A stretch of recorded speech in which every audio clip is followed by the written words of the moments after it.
जिला हरदोई थाना अतरौली से 8 किलोमीटर दूर गुड़वा गांव में एक ऐसी घटना घटी जिसे सबने नजरअंदाज किया। इसे जानने के बाद आप भी कहेंगे बहन ऐसी कहानी तो आज तक नहीं सुनी। 24 अगस्त को रूपा और किशोर अपने घर से बाहर निकलते हैं। वह दोनों भाई बहन थे और उनके परिवार में उनके माता पिता के सिवा और कोई नहीं था। बस 4 लोग ही एक परिवार में रहा करते थे। वह दोनों अपने घर से निकलते हैं, लेकिन वह अपने मम्मी पापा को कुछ नहीं बताते हैं।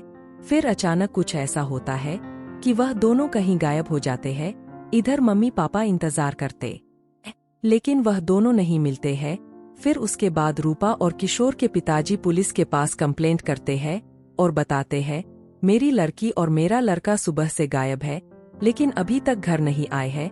फिर पुलिस अच्छे से छानबीन करती है, लेकिन उसके बावजूद भी उन दोनों का कोई पता नहीं चलता है। ऐसे ही पुलिस कर्मचारियों को कम से कम 15 दिन बीत जाते हैं, लेकिन उन दोनों का कोई पता नहीं चला। इधर मम्मी पापा की जान निकली जा रही थी और रो रो कर उनका बुरा हाल हो गया था। किशोर अभी 14 वर्ष का था और रूपा 10 वर्ष की थी। बेचारे बचपन में ही गुम हो जाते हैं। हालांकि हुआ कुछ ऐसा था कि वह दोनों एक बस में बैठ लेते हैं और वह दोनों सीधे दिल्ली में उतर जाते हैं। फिर वह दोनों भी वहां इधर उधर देखते हैं, लेकिन अपना घर नहीं ढूंढ पाते हैं। फिर वह दोनों रोने लगते हैं। मम्मी पापा इधर से उधर चिल्लाने लगते हैं। फिर वहां के लोग इन बच्चों को पुलिस के पास लेकर जाते हैं।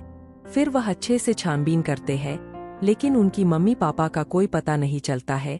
फिर वही दिल्ली में रहने वाला एक आदमी उस पुलिस स्टेशन में आता है और पुलिस वालों से यह कहता है कि सर, मुझे इन दोनों बच्चों को दे दीजिए। आप चाहे तो कितनी भी कीमत ले लीजिए, मैं उन्हें अपना ही बच्चा समझकर पालन पोषण करूंगा। हमारे बच्चे नहीं हैं। फिर उनके कागज पर दस्तखत करके उन बच्चों को सौंप दिया जाता है, लेकिन वह दोनों बच्चे खुश नहीं थे। वह मम्मी पापा चिल्ला रहे थे। ऐसे ही 15 दिन तक वह आदमी रूपा और किशोर को अपने साथ रखता है और बहुत अच्छे से उनका पालन पोषण करता है। उसके घर में उसकी बीवी और वह आदमी ही रहता था। वह दोनों इन दोनों बच्चों का बहुत अच्छे से ख्याल रखते हैं। फिर ऐसे ही कम से कम 15 दिन और बीत जाते हैं। फिर रूपा और किशोर भी उस आदमी और उस औरत को अपना मम्मी पापा बोलने लगते हैं और वह भी खुश रहते हैं। फिर एक दिन वह आदमी रूपा और किशोर को तथा अपनी बीवी को साथ में घूमने के लिए जाते हैं, लेकिन किस्मत इतनी खराब होती है कि रास्ते में ही गाड़ी से हादसा हो जाता है और वहीं पर दोनों बच्चे बिछड़ जाते हैं। वह आदमी और औरत बेहोश हो जाते हैं और पानी में गिर जाते हैं। जब उनको होश आता है तो बच्चे नहीं दिखाई पड़ते हैं।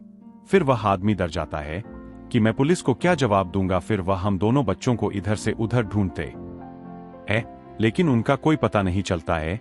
रूपा दिल्ली में ही कहीं और पहुंच जाती है और किशोर कहीं और पहुंच जाता है। एक ही शहर में दोनों बिछड़ गए थे बेचारे। ऐसे ही जैसे तैसे भीख मांगकर दोनों अपना बसेरा करते हैं और एक दूसरे को ढूंढने की तलाश में लगे रहते हैं। लेकिन धीरे धीरे इन दोनों की उम्र बीत जाती है और दोनों जवान हो जाते हैं। फिर उन दोनों को एक दूसरे का ध्यान भी नहीं रहता है। अपनी अपनी लाइफ में दोनों खुश थे। किशोर एक हॉस्टल में पढ़ाई करने लगता है और उस होटल में रूपा आती है।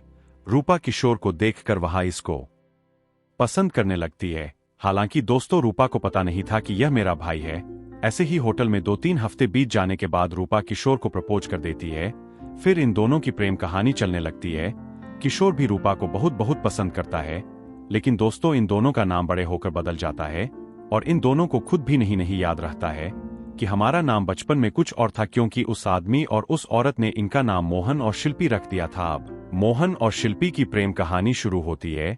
ज्यादा नहीं, सिर्फ 3 महीने ही उनकी प्रेम कहानी चलती है। फिर एक दिन बाद दोनों पार्किंग में बैठे होते हैं। रूपा किशोर से उनकी मम्मी पापा का नाम पूछती है। किशोर को कुछ याद नहीं था तो वह कह देता है, मैं अकेला ही रहता हूँ और मैं किराए पर रहता हूँ, लेकिन मेरे पास सब कुछ है। मैं गरीब नहीं हूँ, मैं तुम्हें बहुत खुश रखूंगा। यह सुनकर रूपा हंसने लगती है और कहती है, अरे चिंता ना करो, मैं भी अकेली ही हूँ, मेरा भी कोई नहीं है और ना तो मुझे अपनी मम्मी पापा का नाम याद है। किशोर थोड़ा बड़ा होता है और उसके दिल में थोड़ा सा धक्का लगता है और फिर शिल्पी से पूछता है, शिल्पी, वह दिन तुम्हें याद है जब एक आदमी और एक औरत हम दोनों को पुलिस स्टेशन से घर ले गया था और फिर हम सब लोग टहलने जा रहे थे और एक हादसा हुआ था? शिल्पी कहती है, हाँ, और किशोर से कहती है, मेरा एक भाई भी था। एक दिन हम दोनों को वही आदमी लेकर जा रहा था, लेकिन रास्ते में हादसा होने की वजह से मुझे एक आंटी जी अपने घर रख लेती है। लेकिन यह सब तुमको कैसे पता? इतना कहते हैं।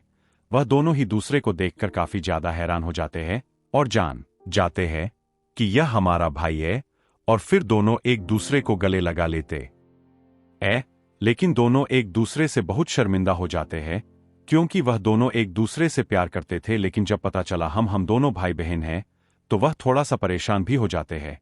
लेकिन किशोर बहुत खुश था, क्योंकि उसकी बहन मिल गई थी और बहन से प्यारा कोई और नहीं हो सकता। उसके बाद किशोर अपनी बहन को लेकर इस आदमी के घर जाता है और कहता है, मैं आपका बेटा हूं जो कि बचपन में गुम हो गया था।